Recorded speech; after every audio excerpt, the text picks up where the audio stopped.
In March of 2012, a biologist on the Brazos River pulled a fish out of the water, punched a plastic tag through the skin beside its dorsal fin, and let it go. 5.5 years later, a man named Isaac Avery shot that same fish. He saw the tag, he called it in, and when Texas Parks and Wildlife checked their records, they found something that should stop you cold. In 5.5 years, that fish had grown 2.5 inches. Then they pulled the bony ear stones out of its skull, counted the rings the way you count rings in a tree, and got a number: 60 years old. Here's what nobody tells you about the animals living in Texas. This is not a state that grows monsters.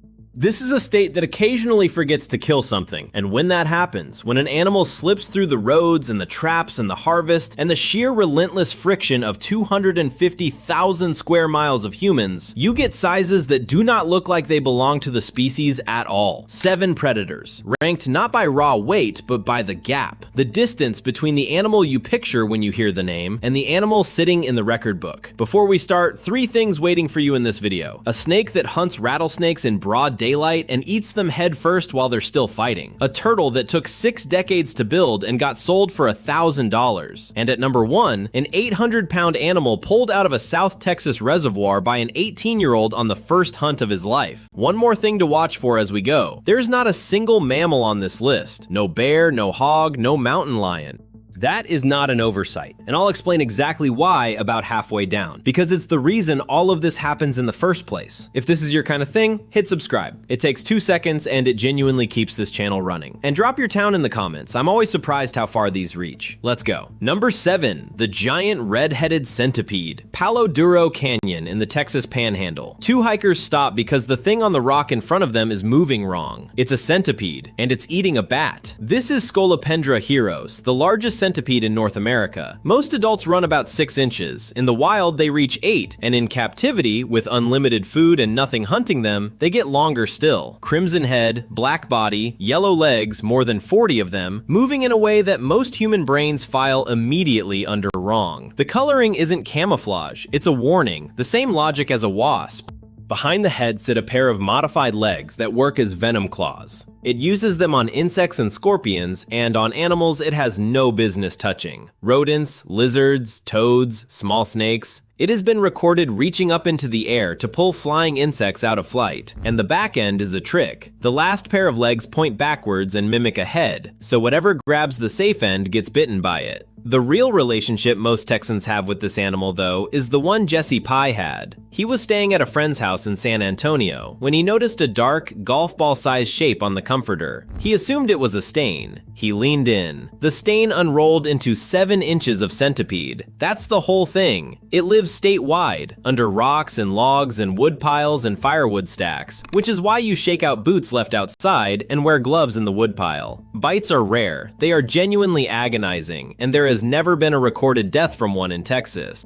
Number 7 earns its slot because it resets the definition. Before you reach anything with jaws, Texas is already producing something that eats vertebrates and outgrows your hand. For one reason: it molts. And every molt is a chance to get bigger, for as long as it stays alive. Now, the animal at number 6 eats the thing every Texan is actually afraid of. Number 6, the Texas indigo snake. Ask anybody what sits at the top of the food chain in the South Texas brush country, and you'll hear the same answer: rattlesnake. Wrong.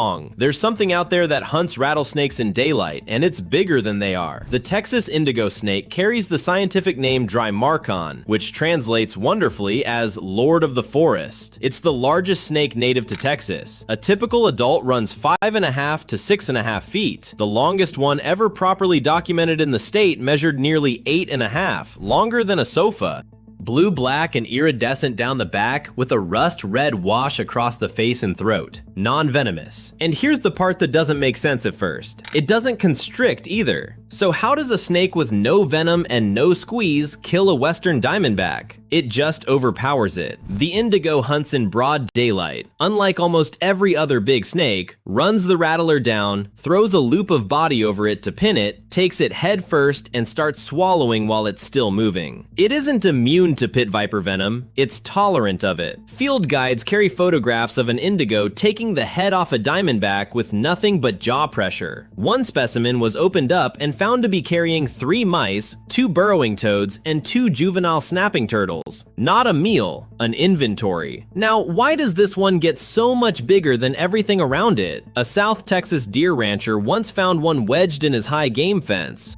It had gotten its head and most of its body through and then run out of room because it was too thick to fit. They cut it free. He put it in the 10-foot range, which is almost certainly generous, but it tells you something about the animal that a working rancher's instinct was to free it rather than kill it. That's the actual answer. The Texas indigo is listed as threatened, illegal to kill, collect, or possess. But long before the law existed, the brush country had already worked out that a snake which eats your rattlesnakes is an asset. There's an old saying down there that runs, if it's an indigo, let it go. An animal that gets to keep living gets to keep growing. Hold on to that sentence because right now I want to show you what happens when a state does the exact opposite. The counterexample. Quick detour because this one isn't on the list, it's the reason the list works.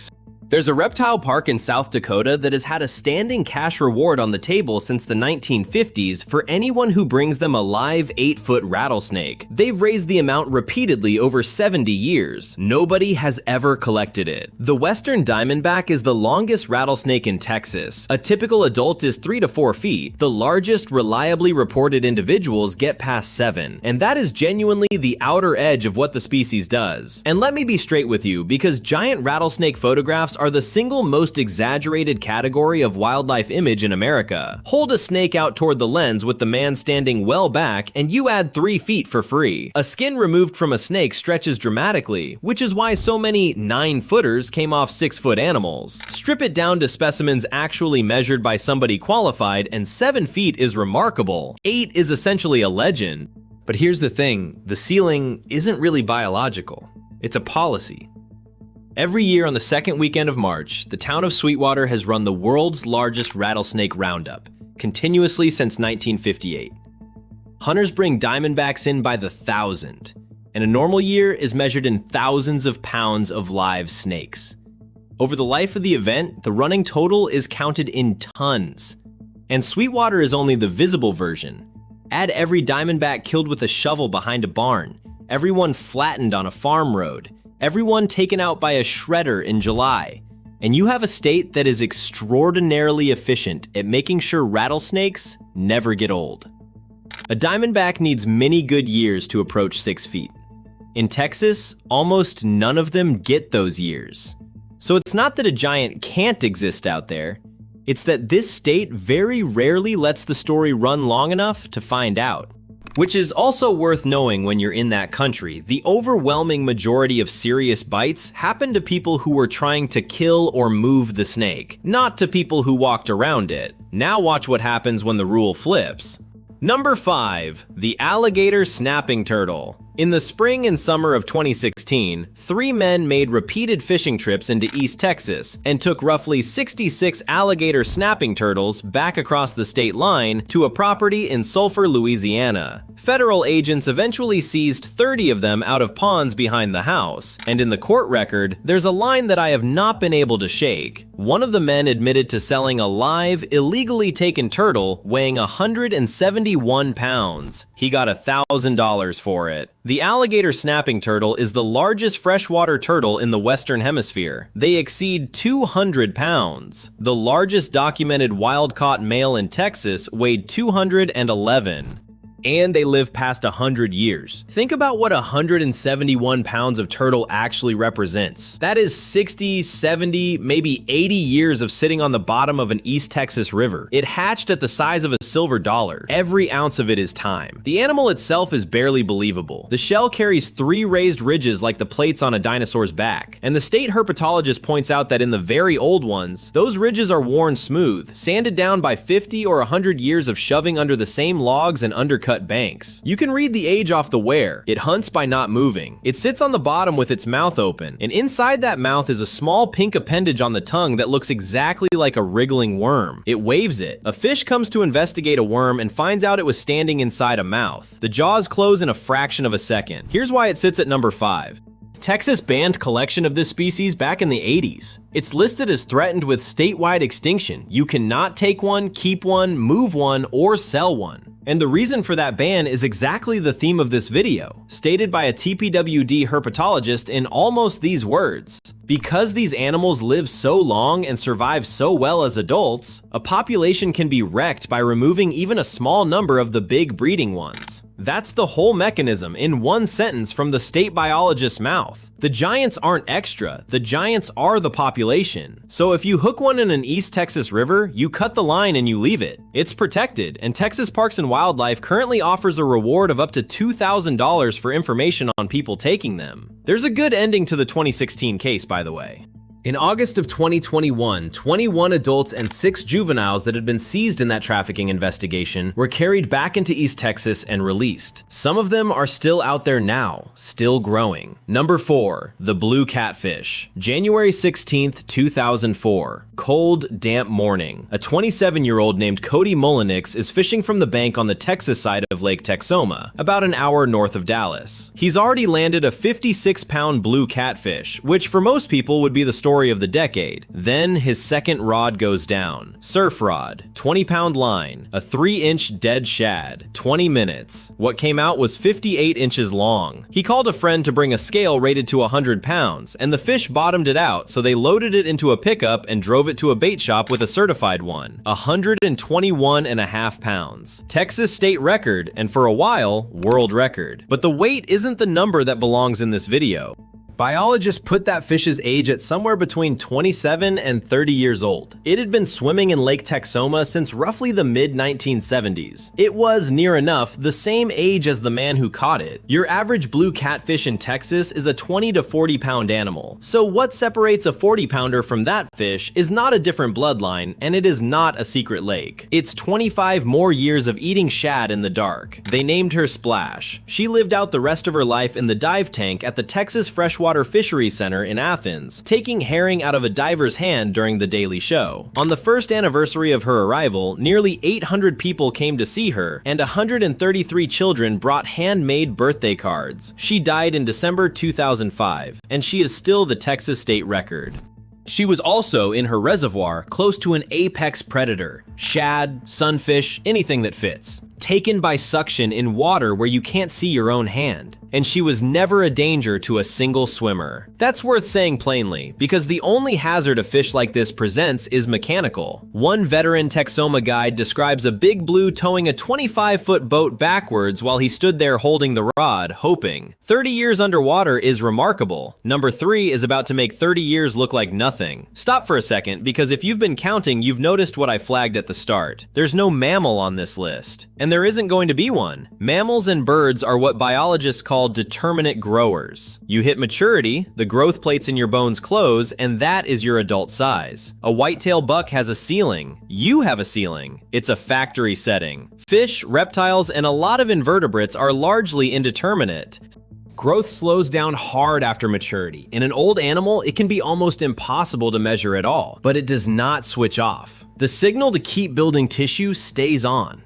I want to be careful because "they grow forever" is an overstatement you'll find all over the internet, and biologists argue about exactly which species qualify. A 60-year-old fish adding 2.5 inches over 5 years is not growing forever. But it isn't finished either, which means for every animal in this video, how big does it get is not a question about the species at all. It's a question about how long we let it live.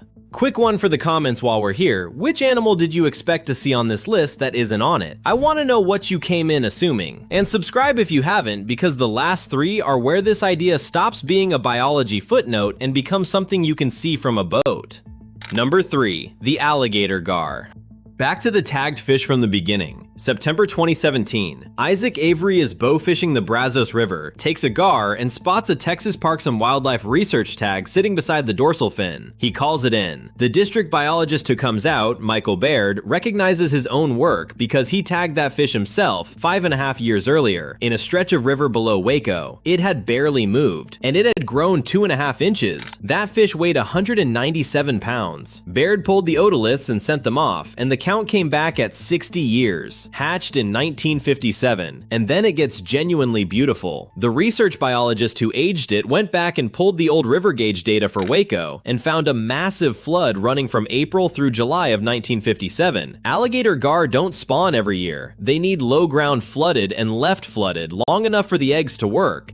Which means the giants in these rivers aren't scattered randomly through time. They arrive in classes. One enormous flood produces a cohort, and that cohort is still down there half a century later, swimming around inside its own birth certificate. 197 pounds isn't the ceiling either. The world record for the species, caught in Mississippi, was later carbon dated at roughly 100 years old. The animal is a genuine living fossil, armored in interlocking scales tough enough that early settlers used them as arrowheads, and modern anglers describe them as nearly impossible to hook through. It kills with a sideways slash of that long-toothed snout, and it can gulp air at the surface, which lets it live in water with almost no oxygen in it. If you ever land one, support it horizontally and get it back in fast. The danger isn't to swimmers. It's a 200-pound armored animal thrashing inside a small boat. But watch what Texas actually did about this fish.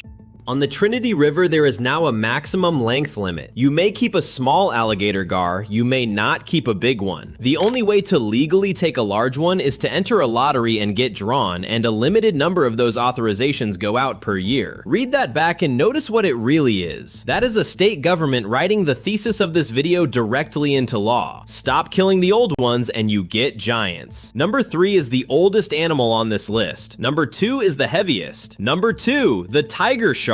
July 2017, Texas City. A fishing tournament run by the local JCs, the kind of event where the interesting part is the crowd standing around the scale on the dock. An angler named Timothy McClellan, 20 years into his fishing life, brings in a great hammerhead, 14.5 feet. It goes on the scale at 1,033 pounds. The Texas record it broke had stood for 37 years.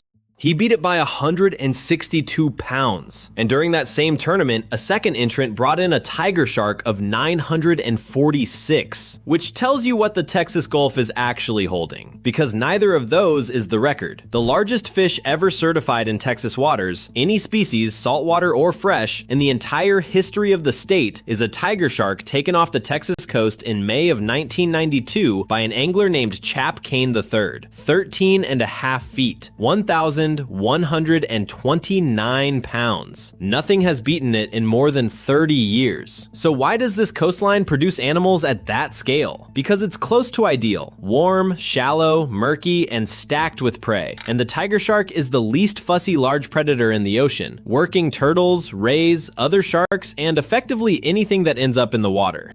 Critically, it also matures late and lives long, which puts it in exactly the same category as everything else in this video, an animal whose final size is a function of accumulated years. And here's the gap. Everybody accepts that there are sharks in the Gulf. That's the deal you make with the coast. What almost nobody's mental image includes is a half-ton animal, longer than a pickup truck, in water you can see the beach umbrellas from. A few practical things, and I want to be measured about this because serious shark incidents in Texas are genuinely rare. Stay out of murky water at dawn and dusk. Don't swim next to people who are actively fishing or cleaning fish, and stay off the ends of piers where bait gets thrown. If bait fish start showering out of the water near you, get out. Something is pushing them. None of that is fear, it's just declining to volunteer. Everything on this list so far has been out of sight, in a canyon, in the brush, on a river bottom, offshore. Number 1 is in the retention pond behind an office park. Number 1, the American alligator. Start with the boring number, because the boring number is the entire point. Across roughly 15 years of Texas hunting statistics, the average adult alligator taken in this state measured about 7 feet and weighed about 60 pounds. 60. That's a large dog. Now, here's May 2013. An 18-year-old high school senior named Braxton Bielski is on the first alligator hunt of his life. He and his father, Troy, a Houston police officer, had been entering the Texas Parks and Wildlife public draw for years. This time, they were among 481 applicants for 10 permits at the James E. Daughtry Wildlife Management Area on Choke Canyon Reservoir, about 90 miles south of San Antonio. They set baited lines in a cove the evening before. Next morning, both lines were down. The animal on Braxton's line measured 14 feet 3 inches and weighed 800 pounds. It is still the heaviest alligator ever certified in Texas. Biologists put its age at somewhere between 30 and 50 years old. 800 pounds against a 60-pound average. That's more than 13 times the typical animal. The widest gap in this entire video, and the reason the alligator takes number 1 instead of the shark, because this is also the animal Texans actually live beside. Alligators are present in 120 of the state's 254 counties. Coastal marsh, bayou, slow river, reservoir, golf course water hazard, drainage pond behind the strip mall, and now the history, which is this whole video compressed into one paragraph. In 1969, Texas gave the American alligator complete protection.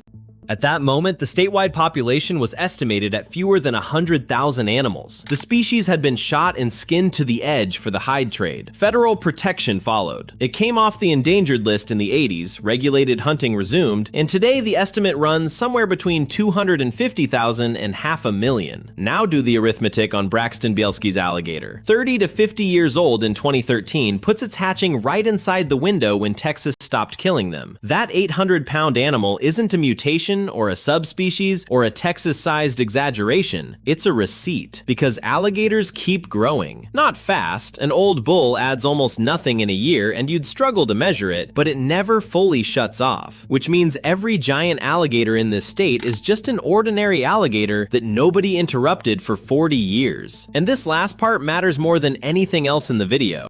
Since 2003, it has been a criminal offense in Texas to intentionally feed a free-ranging alligator. And there's a hard reason for that. A wild alligator avoids you. A fed alligator has learned that people mean food and stops avoiding you. And every serious incident starts there. So never feed them, never swim in known alligator water at dusk or after dark, keep dogs leashed and off the bank. Dogs are the single most common trigger for a bad outcome. And give any gator you see on land 30 feet and a clear path back to the water. Look back down the list, because it was never really about size. A centipede that lived long enough to take a bat. A snake that South Texas ranchers agreed to spare. A turtle with the ridges worn smooth off its shell by 70 years under the same logs. A catfish that spent 3 decades in Lake Texoma. A fish that hatched in a 1957 flood and was still adding inches in 2017. And an alligator that hatched right around the time this state put the guns down. Then hold that next to Sweetwater. Thousands of pounds of rattlesnakes every single March since 1958. Same state, same climate, same food, just a different relationship, and the animals reflect it exactly. The 7-foot, 60-pound gator is the animal Texas normally permits. The 800-pounder is the animal Texas gets when it isn't paying attention for 40 years. And somewhere in a pond in Louisiana in 2016, there was a 171-pound turtle that took the better part of a human lifetime to grow, sitting in a holding tank with the price tag of $1,000 on it. That's the real scale on this list. Not pounds, years. Tell me in the comments which of these you'd have put at number 1, and whether you've actually stood in front of one. Drop your county with it, because the local reports are consistently better than the record books. Thanks for watching all the way through. There's another Texas list on your screen right now, and it goes somewhere stranger than this one.